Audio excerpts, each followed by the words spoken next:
तो आज हम बात करेंगे एसबीआई लो ड्यूरेशन फंड। यह एक डेब्ट सेक्टर का बेस्ट म्यूचुअल फंड है जो गिरावट में भी अपना रिटर्न जो है पॉजिटिव रखता है। तो इस फंड से जुड़ी हर एक जानकारी को मैं पॉइंट बाय पॉइंट आपको समझाने वाला हूं और इस फंड ने पिछले 5 साल, 3 साल और 1 साल में क्या रिटर्निंग जबरदस्त का बना कर दिया है। और इस फंड में एक नई अपडेट लेकर मैं आया हूं 2026 में कि क्या है जो आपको जानना काफ़ी जरूरी है यदि आप इस फंड में इन्वेस्ट करते हैं या करना चाहते हैं।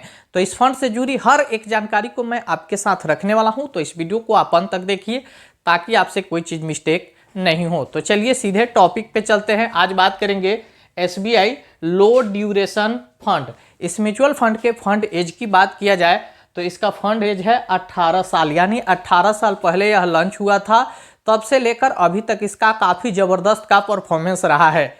वहीं इसके एनएवी प्राइस की बात करें यानी एक यूनिट की कीमत, तो जब मैं वीडियो शूट कर रहा हूँ उस समय एक यूनिट की कीमत जो है 3,820 रुपया 70 पैसा है, यानी इसका एनएवी प्राइस 3,820 रुपया 70 पैसा है। वहीं रेटिंग की बात किया जाए तो रेटिंग जो है इन्वेस्टर इसे 3 स्टार की दे चुके हैं, यानी जिस म्यूचुअल फंड का जैसा परफॉर्मेंस होता है उस आधार पर उसको रेटिंग मिलता है। अब बात करेंगे इसके फंड साइज का। तो फंड साइज क्या होता है, तो लोगों के द्वारा जो टोटल इन्वेस्टमेंट किया जाता है आपका, हमारा, उनका, वही होता है फंड साइज।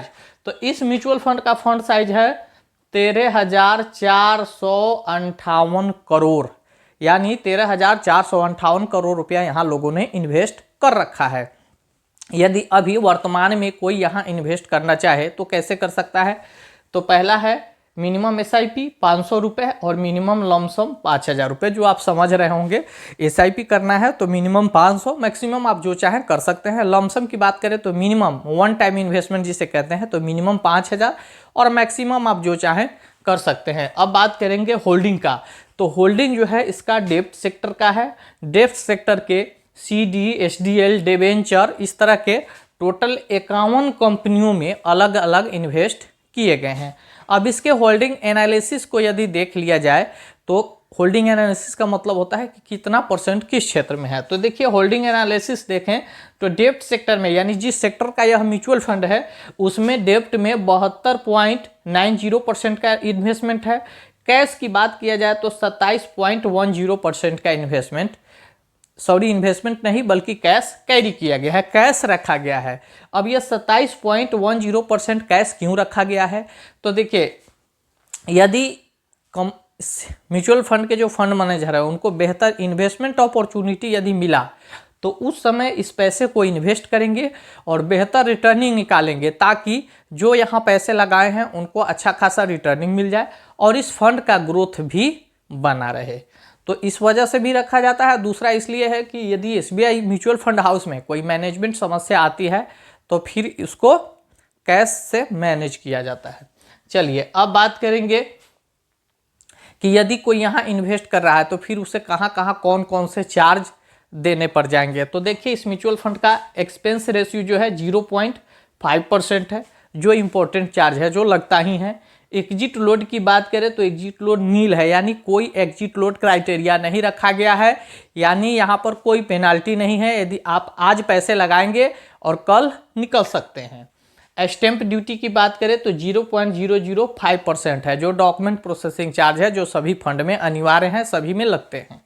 चलिए टैक्स की बात करें तो टैक्स में जो है 1 ईयर बिफोर 20%, आफ्टर 1 ईयर 12.5%, यानी कोई व्यक्ति इस म्यूचुअल फंड में पैसे लगाकर और 1 साल के पहले निकल गया तो शॉर्ट टर्म गेन के तहत उसको 20% टैक्स देने पड़ेंगे, और यदि वह 1 साल के 1 दिन बाद या 1 साल के बाद कभी भी निकलता है तो लॉन्ग टर्म गेन के तहत मात्र उसको 12.5% ही टैक्स देना है। टैक्स लगता कैसे है, तो आपके इन्वेस्टमेंट अमाउंट पर कोई टैक्स नहीं लगेगा, यानी आपने जो पैसा लगाया है उस पर टैक्स नहीं लगेगा। आपका जितना प्रॉफिट हुआ है, यानी आपने जो इस म्यूचुअल फंड से पैसा बनाएगा, जो प्रॉफिटेबल पैसा होगा सिर्फ उसी पर आपको टैक्स लगने वाला है।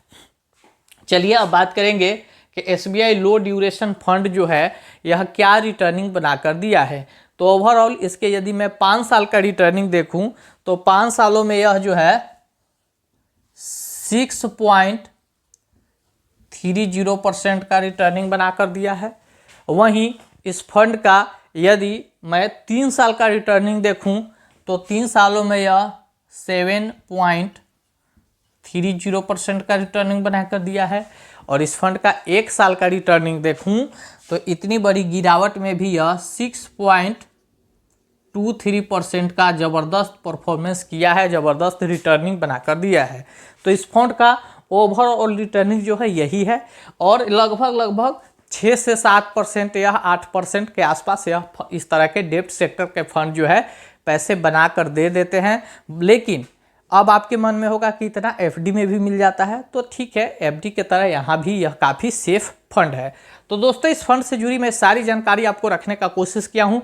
वीडियो अच्छा लगा हो तो लाइक जरूर करके जाइएगा, कमेंट करके कुछ पूछना चाहे तो पूछ सकते हैं। और यदि इस चैनल पर पहली बार आए हैं और मेरा वीडियो आपको अच्छा लगा हो तो मैं रिक्वेस्ट करूंगा कि चैनल को जरूर सब्सक्राइब कीजिएगा। मिलेंगे किसी नेक्स्ट टॉपिक पे नेक्स्ट वीडियो में, तब तक के लिए जय हिंद।